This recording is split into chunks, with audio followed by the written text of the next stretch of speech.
Noypi TV. Welcome to Noypi TV. Kung bago ka lang sa channel, mag-subscribe ka na Kanoypi. Salamat. Welcome Kanoypi.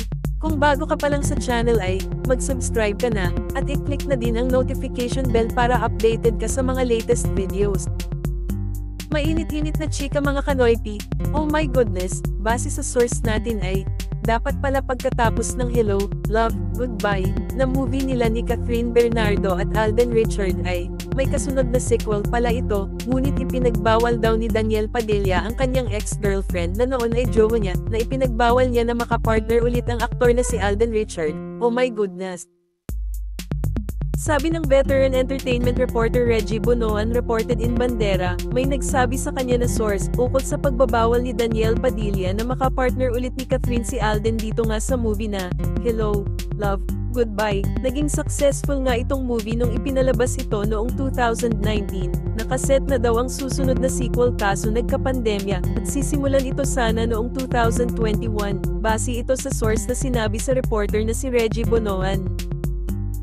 Pero anyway, Hello Love Goodbye was once the top-grossing Filipino movie of all time with 880 million pesos in revenues, until Ding Dong Dantes and Marian Rivera's 2023 movie, Rewind, topped it with 900 million pesos. Ganun kalaki pala ang kita ng movie ng Kath Den. Wow, pero anyway, ito pa ang pahabol ng source ng reporter na si Reggie Bonoan, sabi pa ngayong hiwalay na, itinuloy na, wala nang bawal-bawal kay Catherine ngayon, gagawin niya ang alam niyang makagaganda sa karir niya at sa kakaibigan niya si Alden noon pa. Ano ang masasabi mo Kanoypi? Comment down below. Ngayon na hiwalay na si Catherine Bernardo at Daniel Padilla ay matutuloy na talaga ang sequel ng movie na matagal nang hinihintay ng mga netizen. Pero anyway, trending pa rin ngayon ang Kath Den dahil na-surprise din ang mga fans sa ginawa ni Alden. Iba naman talaga ang tuwa ni Catherine nang binigyan siya ni Alden ng bulaklak at regalo. Kumakalat na nga ang kanilang mga larawang magkasama at sweet sa isa't isa.